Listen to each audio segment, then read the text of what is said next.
జ్ఞాన సాధనకు తొలి సోపానం గురువు. జ్ఞాన సాధనకు తొలి సోపానం గురువు. పుట్టుకతో వచ్చిన నిర్మల హృదయం సద్గురువు బోధనలతోనే సుస్థిరత పొందుతుంది. విష్ణు శర్మ సుదర్శన మహారాజు తనయులకు పంచతంత్రాన్ని బోధించి జన్మతః వచ్చిన మూర్ఖత్వాన్ని పోగొట్టాడు. పరిపూర్ణ జ్ఞానాన్ని పొందటానికి 6 గురువులను పెద్దలు సూచించారు. వారెవరంటే, విద్య పట్ల ప్రేరణ కలిగించేవాడు, మహోన్నతుడిగా ఎదగడానికి తగిన సూచనలు చేసేవాడు, అమృతతుల్యమైన మాటలతో అలరింపజేసేవాడు, ధర్మాల పట్ల సునిశ్చిత జ్ఞానం కలిగినవాడు, శిక్షణనిచ్చేవాడు, బోధన చేసేవాడు, వారసత్వంగా ఐశ్వర్యాన్ని పొందవచ్చు. విజ్ఞానం గురువు సన్నిధిలో మాత్రమే లభిస్తుంది. గురువు శబ్దానికి అర్థం అంధకారం తొలగించేవాడు. గురు శిష్యులది పరమాత్మ జీవాత్మ సంబంధం. శిష్యుణ్ణి తనంతటి వాడిగా తీర్చిదిద్దిన వాడే నిజమైన గురువు అంటాడు వేమన.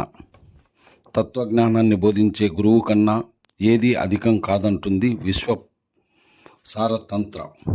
ఒకసారి పార్వతి గురువు ప్రశస్తి గురించి శివుణ్ణి ప్రశ్నిస్తుంది. విద్యాబలం, ధనబలం, సకల భోగభాగ్యాలు ఉన్నా కూడా గురు కృప లేని వారు అధోగతి పాలవుతారని చెబుతాడు పరమేశ్వరుడు. జ్ఞానార్థిగా శిష్యుడు గురువుని ఎలా సమీపించాలో మండకోపనిషత్ చెబుతుంది. దర్పాన్ని విడిచి ప్రశాంతమైన చిత్తంతో వెళ్ళాలి. కోరికల నుంచి విరక్తుడవ్వాలి. అలాంటి ఉత్తమ శిష్యుడికి గురువు బ్రహ్మ విద్యను బోధిస్తాడు. జ్ఞానమనే సముద్రం నుంచి దాటిస్తాడు.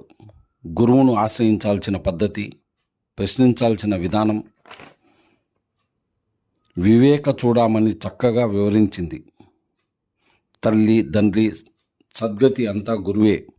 పరమేశ్వరుడికి మనిషిపై ఆగ్రహం కలిగితే గురువు కాపాడుతాడు.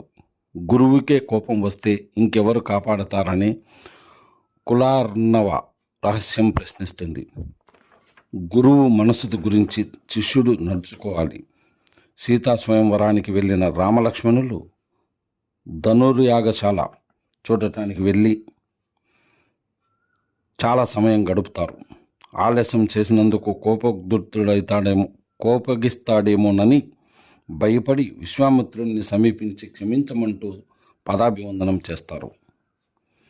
మంత్రం, తీర్థం, దైవం, జ్యోతిష్యుడు, వైద్యుడు, గురువు వీరి పట్ల అపారమైన నమ్మకం ఉంటేనే ఫలితం కనిపిస్తుందని శాస్త్రాలు చెబుతున్నాయి. రామకృష్ణ పరమహంస పైన వివేకానందుడికి తొలి దశలో నమ్మకం కలగలేదు.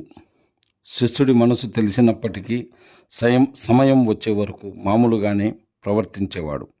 గురువు ఒకరోజు నరేంద్రుడు పాదసేవ చేస్తుండగా రామకృష్ణ పరమహంస తన పాదాన్ని నరేంద్రుడి భుజంపై పెడతాడు. ఆ సమయంలో నరేంద్రుడికి లోకమంతా తలకిందులైనట్లు అనిపించి బిగ్గరగా అరుస్తాడు.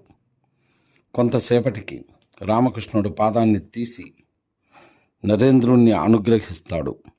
ఈ సంఘటనతో గురువు మీద అపనమ్మకం తొలగి నరేంద్రుడికి జ్ఞానోదయం అవుతుంది. గురువు సంపూర్ణ నమ్మకంతో ఆశ్రయించాలి. ఆయన అనుగ్రహం పొందాలి. అప్పుడే ఆ శిష్యుడు ఉద్ధరింపబడతాడు, దేశోద్ధారకుడు కాగలడు.